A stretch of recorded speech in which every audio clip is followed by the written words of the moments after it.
saya Rizky Rahmawati dalam pembelajaran bahasa Indonesia. Nah, dalam video pembelajaran ini kita akan belajar tentang struktur teks prosedur. Tapi sebelum itu, ada yang masih ingat tidak teks prosedur itu apa ya? Ingat? Ya, teks prosedur adalah teks yang berisi langkah-langkah atau tahapan-tahapan untuk membuat atau menyelesaikan suatu kegiatan. Setelah tadi kita tahu apa pengertian teks prosedur, langsung saja yuk kita belajar tentang struktur teks prosedur. Nah, struktur teks prosedur itu terdiri atas 4 bagian. Bagian yang pertama adalah judul, bagian yang kedua tujuan, bagian ketiga langkah-langkah, dan yang terakhir adalah penutup. Nah, pasti penasaran kan dengan penjelasan keempat struktur teks prosedur ini? Kita bahas satu persatu yuk. Yang pertama adalah judul. Nah, judul ini sangat penting dalam setiap teks, karena dengan membaca atau melihat judul, kita bisa tahu isi dari teks yang akan kita baca. Itu fungsi dari judul. Nah, judul ini biasanya letaknya di bagian paling atas setiap teks. Oke, kita lanjutkan bagian yang kedua atau struktur yang kedua. Struktur yang kedua di sini ada tujuan. Apa sih tujuan? Nah, tujuan di dalam teks prosedur biasanya berisi pengantar tentang topik yang akan dibahas di dalam teks prosedur tersebut. Bagian tujuan ini juga bisa berisi tentang pernyataan umum, hal-hal yang akan dibahas di dalam teks prosedur, serta apa tujuan dari dibuatnya teks prosedur tersebut. Jadi jelas ya untuk bagian tujuan. Nah, bagian yang ketiga adalah langkah-langkah. Langkah-langkah ini merupakan bagian yang cukup penting di dalam teks prosedur dan harus dibuat secara urut dan runtut. Mengapa?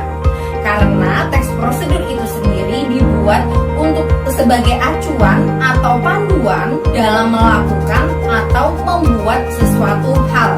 Nah, kalau panduannya saja tidak urut dan tidak runtut, nah bisa jadi apa yang kita lakukan bisa berantakan, ya kan? Baik, untuk langkah-langkah ini, jadi apa-apa saja yang harus dilakukan itu disampaikan secara urut dan runtut. Nah, kita ke struktur yang terakhir. Untuk struktur yang terakhir adalah penutup. Bagian penutup ini biasanya berisi penegasan ulang tentang apa yang sudah disampaikan di bagian tujuan dan langkah-langkah kegiatan. Nah, penutup ini biasanya ada juga motivasi untuk pembaca atau untuk penonton yang melihat atau membaca teks prosedur tersebut untuk bisa melakukan langkah-langkah yang dituliskan di dalam teks prosedur tersebut. Nah, untuk lebih jelasnya ya, kalau dari tadi kan baru membayangkan ya tujuan seperti apa, langkah-langkah seperti apa, kemudian bagian penutupnya seperti apa. Nah, untuk lebih jelasnya langsung saja yuk kita lihat contoh teks prosedur. Nah, di sini saya akan memberikan 2 contoh teks prosedur.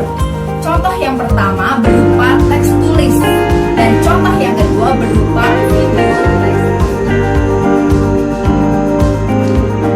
Sekarang kita lihat contoh yang pertama ya.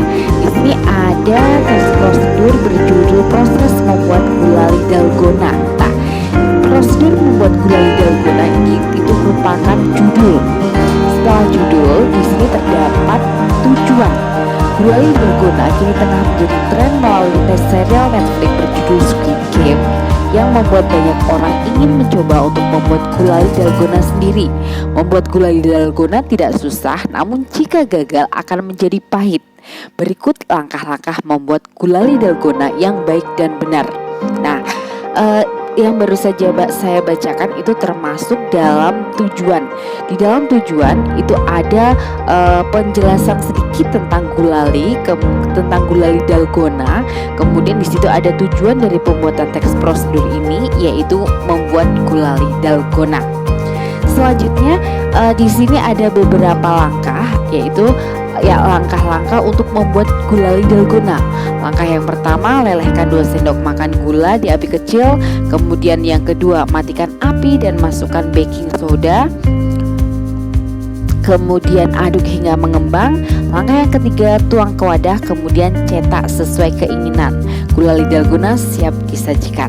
Nah, langkah-langkah tersebut merupakan tahapan-tahapan untuk membuat gulali dalgona.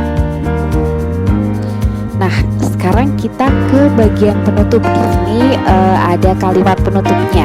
Mudah bukan membuat gulali dalgona? Selain mudah, rasanya juga manis dan enak. Cocok untuk mengisi waktu luang dan dimakan saat bersantai.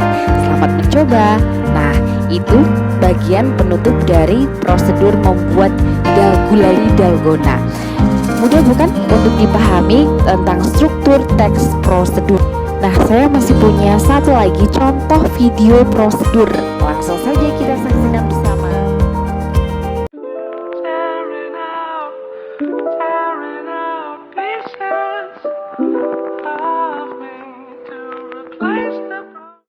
Hai semuanya, saya Grela Loga dari kelas 11 MIPA 1 SMA Warga Surakarta. Di sini saya membuat video prosedur bagaimana tata cara berpergian di tempat umum di tengah-tengah pandemi seperti ini. Dan di sini saya contohkan di salah satu pusat perbelanjaan. Semoga bermanfaat. Yang pertama, hand sanitizer. Yang kedua, masker. Yang ketiga, masker cadangan. Dan yang terakhir, akun Peduli Lindungi. Apa saja yang perlu kita lakukan? Yang pertama, check-in dengan akun Peduli Lindungi.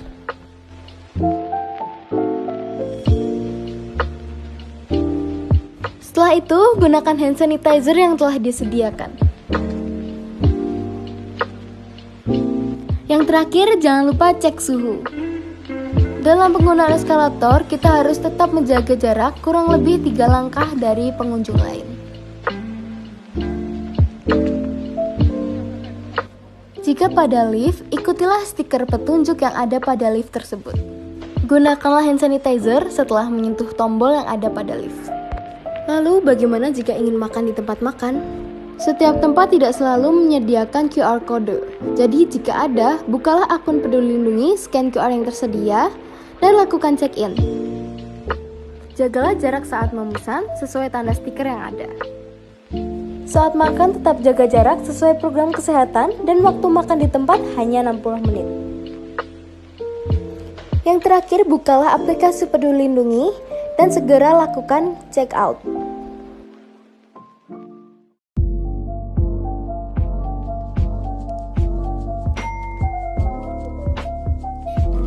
Yang pertama, basahi tangan dengan air. Setelah itu, ambil sabun dan gosok pada telapak tangan. Lalu punggung tangan secara bergantian. Setelah itu, sela-sela jari bagian depan. Lalu gosok ibu jari dengan arah berputar. Rapatkan jari tangan dan putar pada salah satu telapak tangan. Yang terakhir, bersihkan kedua pergelangan tangan secara berputar. Lalu bilas dengan air hingga bersih.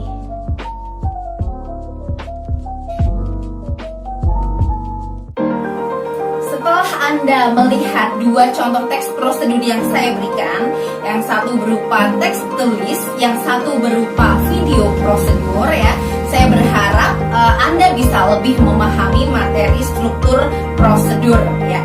Dan semoga materi yang saya berikan ini bisa bermanfaat untuk kita semua. Baik, sekian untuk video pembelajaran ini. Kita berjumpa lagi pada video pembelajaran